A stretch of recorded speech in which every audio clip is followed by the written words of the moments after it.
guys, and thanks for tuning in to another edition of Dungeons and Distractions. I know you guys have been excited to see this. I know I've been excited to talk about it. Massive Chalice. Yes, I finally got a chance to sit down and play this game. And let me tell you something, I don't know if you guys are into XCOM Apocalypse or what, but this game is unbelievably similar and incredibly difficult. Incredibly difficult. Pick it up. It's amazing. First off, amazing. I want to talk a little bit about the mechanics before I get too deep into characters and things like that. As you can see, you have got an interior movement square and exterior. That's exactly the same as XCOM Apocalypse. The cover-based system isn't as existent, really, but it's basically line-of-sight system. So if you can see them, you can hit them kind of thing with your ranged characters and your close combat characters. Now, I am coming down with a bit of a cold, so I'm going to be kind of like correcting my voice a lot. You can kind of hear I'm a little nasally. I apologize, but it's going to be what it is. Massive Chalice is phenomenal, like I said. The whole game is set on centuries. Centuries. Like, I think it's something like 100, well, okay, 1 century, but all these characters that I'm using right now are going to be long dead by the time I actually finish this campaign, and they're not going to die. Well, hopefully they won't die from monsters or what are called the Cadnis, I believe they're called, which is the bad guy in this game. Essentially, they're plant monsters, and they're monsters, man. They're terrible. They're creatures that actually steal HP or XP. There are people that there are creatures that explode. There's these basic creatures, and you're going to see a little bit of them in this little demo thing that I'm going to do here. So we're going to jump in right away. I'm going to start talking about the different classes. So first off, we're going to start about the Hunter class. You can see that it states their siblings, and their siblings are actually this guy right here is in here as well as this guy here, and these are all siblings. They're all, this is the same as every character. Every character has their standard stats. They have traits and personalities, and then their status as well. So personality and traits basically dictate the kind of skills and advancements they have as they go. So, for example, traits. This character is nimble. They have increased dexterity. They are slow, and they're increased movement range. So their movement range is small, but they have increased dexterity. So that means that they probably are dodgy. They are the Avenger. So after anybody dies on the map, they're more likely to avenge that person and keep that person alive. Or not person alive, but avenge that person's death. So they deal more damage after someone dies. So sometimes it's a good thing that a character dies. In the case of, say, it's like an 80-year-old person and they're in here for their last hurrah, let them go out and die and boost everybody else up a little bit. Increased armor effectiveness as well because he's stalwart, and that's the same as every character, like I said, but this is effectively the ranged character. The character can fire a fairly large distance, and there's certain traits and things like that that you can get later in the game that can actually increase that person's ability. Now you can see obviously there is a level system, and the whole level system is a little dependent on the different types of damage you do, killing creatures, things like that. Now that's the Hunter class, the ranged character, and they're pretty effective actually. I'm going to move them up a little bit, see if I can't get any Cadnis in the area. It does not look like I have any Cadnis. Oh, there's one. Okay, that is actually what's called a seed. Most basic enemy unit, basically. So I am going to move this guy here and see if he can get a pot shot. He cannot. Okay, well I'm going to move him there then, and we'll do some damage. Oh, there's another one. Okay. So there's 2 guys. This character, this particular enemy type is incredibly hard to... Oh, here we go.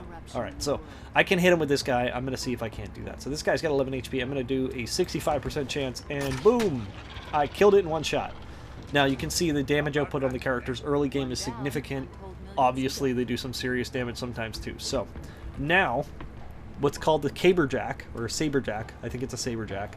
We're going to go and take a look at this character now, too. Now, this is the heavy melee character, essentially your tank-based character. Generally higher HP than most other characters, high strength, and they do a butt-ton of damage, which is awesome. Unless, of course, their traits do otherwise. So, this character is careless, this character is drunk, prime age, which means they have a higher HP, decreased XP gain, and decreased max HP. So this particular Saber Jack is completely terrible.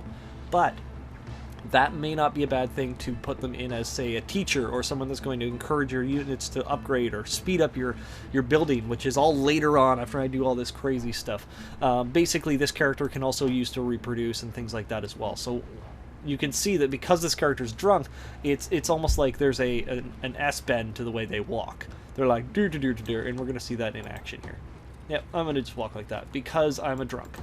I'm going to put him up front because he's pretty useless right now, I'm not going to lie. And this will bring us to the last class. And again, these are just the introductory classes. Eventually, what you'll do is you'll actually crossbreed these characters, and when you crossbreed these characters, they create new classes, which is a mix of the two classes, or if you wanted to, you can have two of these if you like this particular class, and then they come out with. This guy lives for a longer time. He is 33 years old, so he's a little middle-aged. He's clumsy, he's sickly, which is not good. And he's also a drunk. Okay, so we got 2 drunks on our team this time. But this character is basically a mid-ranged to close combat and melee character. They use what's called throwing flasks. Now, it's basically a fireball that explodes in a 3x3 area and does damage over that area. So what we will do is I'm going to run him up over here just because I am going to get this turn over with and try to get these guys moving in. And you can see the mechanics of the game. If you've ever played Enemy Unknown, it is almost identical in every way, other than the fact that it may not be the most accurate representation. I guess, okay, it's not exactly 100% accurate, but it's still pretty good. So, I'm just trying to pot shot the crap out of this guy. I'm missing like crazy. This guy is still a drunk. I'm still going to put him right out front because I really don't care too much. Now, I am going to show you what the flask looks like. As you can see, the closer you throw it, the more accurate it's going to be. This guy is going to just huck it. I don't even know if I can hit this guy with it right there. Sure. And a little bit too far, but he still got the guy. And that comes into that whole accuracy thing. The character threw it a little too far, but that's okay because he still killed whatever it was he was fighting or going after. I'm going to move this guy this way as well with everybody else. So as you can see, the mechanics and the gameplay are really smooth. It's really nice looking. There's one thing I have noticed about this game. It is a really nice moving game, and that is another seed guy. I'm trying to find one of the other enemies because there is another enemy type in the game, or at least in the intro part of this one, that is a pain, because what it does is the character does damage to you, and when it does do damage to you, it basically will reduce your accuracy as well. So, or not your accuracy, it'll take your XP away, which is not fun. Not fun, guys. Not even a little bit fun, because then you're losing levels, and nobody wants to lose levels. Select destination to attack, move, and then oh no, that's not what I wanted. I'll move him here, see if I can get a shot. No, I can't, so I'm gonna move him here. And look at another guy. Great. Perfect. Not what I wanted. But as you can see, the maps actually are really nice looking as well, and they are fairly expansive as well. I'm kind of moving around the outer border of it, so I am searching for more enemies and things like that as well. We're going to run this guy up here. And lastly, but not least, I'm going to actually get this guy right up in the front, because he is pretty useless, because he's all over the map mostly. But I'm going to just see if I can't do some action here. Then you are going to see some fighting happening here. I'm rolling my mouse in and out, and okay, so 3 damage. Again, Seedling is the most basic unit, nothing really to worry about too much. This guy is a drunk. He's useless, apparently. Can only do glancing blows because he is a drunk, I'm assuming. Which is going to mean this guy's not going to do... Oh, he did do a pretty decent amount of damage there. So that's alright. And you notice that little catchphrases come up every time they kill someone. Their catchphrases are basically based on their houses. So the houses in the game are something you pick when you first start. There we go. Note. Sword Josephus. I don't know who Josephus is, but apparently I'm fighting for them. Now you can get characters that are asthmatic. You can get characters that have like diseases and things like that that actually weaken them. There's a whole slew of stuff you can get that actually is pretty unique to the game and pretty entertaining at that, which I'm pretty happy about, because it made for an interesting game for me personally, because I'm sitting here playing this game and I'm like, how can I make my characters stronger and better? And then I got an entire party wipe and my entire army was basically toast, and I was like, crap, how do I play this game more? And that's pretty much how it goes. Like, your characters will get significantly not weaker, but they won't be as strong if depending on how you do your breeding, I guess. As terrible as that sounds, your breeding. But it's true though. Like, you're gonna procreate. You're gonna try and advance your tech a little bit there. Now I'm really sorry about the expansive amount of talking. Oh, there it is. This guy right here. This guy. This thing is a pain in the butt. Pain in the ass is probably more accurate, but I'm gonna try and do some decent damage to it right away. You're useless, but whatever. I'll let it slide. Can I hit this guy? Alright, let's see if this guy can just kill him. There we go. Yeah, you leveled up. And that's another thing too, like, characters will level up. Nice thing about this, oh, my character leveled up. I'm gonna go, oh crap, wrong one. I'm gonna go to the character. Where is she? This one right here? Yeah, there we go. We're gonna go into the character, and you can see you have a trait tree as well, and this will be like stuff you unlock later on in the game too. So now she has an ability that I can use on her. I think that's a her. And then we can do that too, so I'm pretty excited about that. Oh crap, there's two of them. Well, this is going to change the way I'm playing the game already. I'm going to stealth move to there. There, now he's invisible. I probably should have stealth moved all of them, but now this is like an equivalent range character. But notice what happened there. -5 and a level was lost. I lost XP, so I lost a level. And these characters are going to take a beating from these guys now. Alright, I'm going to try and dummy this guy down real quick. And maybe you'll actually be useful enough to take a shot. And yeah, you did some damage. Oops. Okay, so those guys got knocked back. I forgot that that happened. 79%. Sure, we'll take a shot. And you're going to miss. Yep. Okay, well, that's fine, I guess. Not really. 74%, and they can't hit them. But this happens, guys. This will happen periodically, and when it does happen, it's very frustrating. 90% chance to deal 11 damage. There we go. Alright, so this character is probably going to... Oh, no, she targeted and missed. Woo! I'm going to knock on wood on that one. That's okay. And we'll see if we can get the level back on this character. There we go. Level's back. There we go. And everyone gets pushed back a little bit. Is that it? Is that it? Yeah, okay, that was it. Cool. So I'm going to proceed into the next part. Now, it is going to do a little bit of dialogue. This is basically just going to show you what the map looks like. I have a fortress here, and the fortress is basically going to be the positioning area that you make your characters breed in. You basically take a person from your roster, put them in, like, the seat of power, and then you marry them off to another member of the person, or another member of the families that you have as well.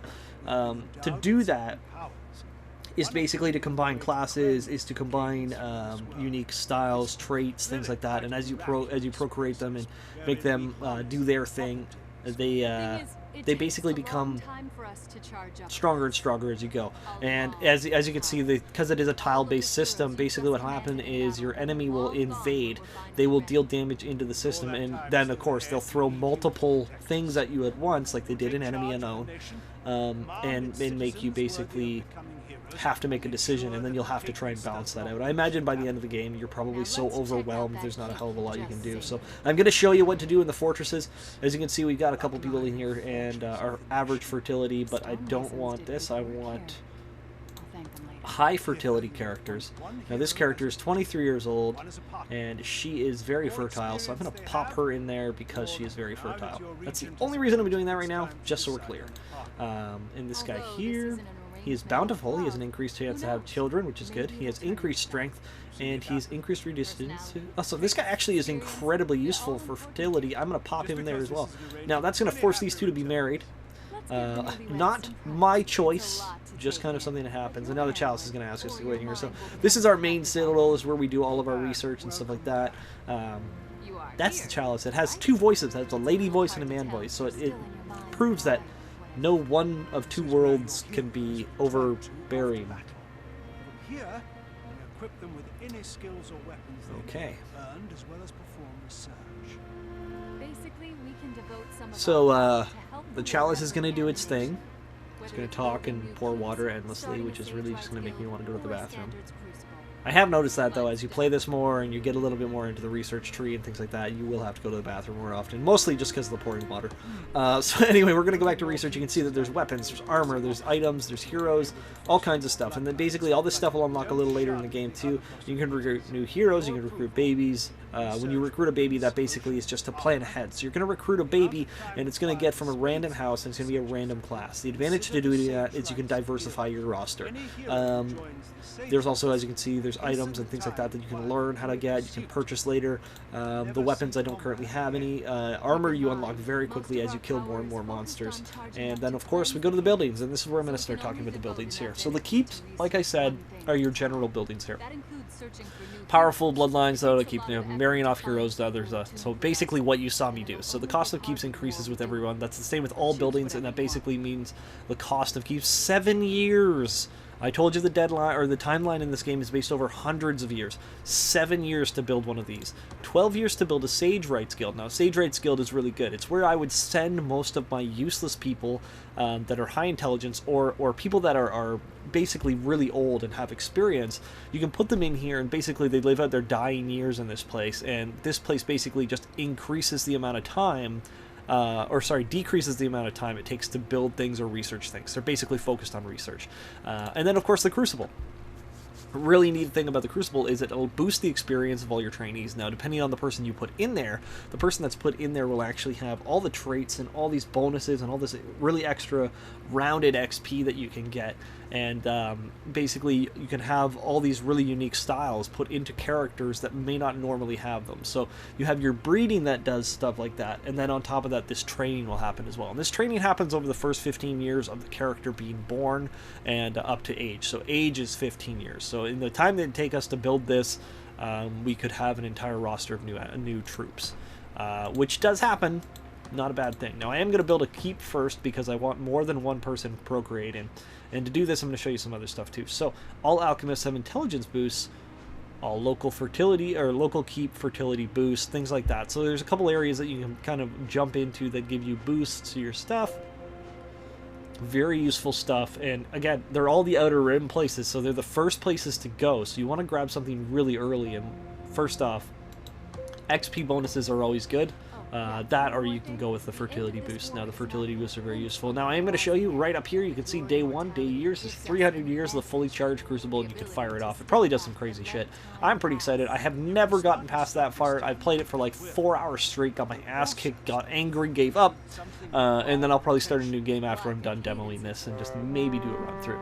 Now, as you can see, known as trainees, babies, heroic children, they're bound to keep in the birth. So basically, they're trained until they're 15, at which point they're transferred to the capital for active duty. So basically, like I said, they become heroes at age 15, which is crazy to think about. So the keep is constructed. Let's jump into the keep. And again, I'm going to jump into fertility again, just because I want the higher fertility people in there. I want a Saber Jack.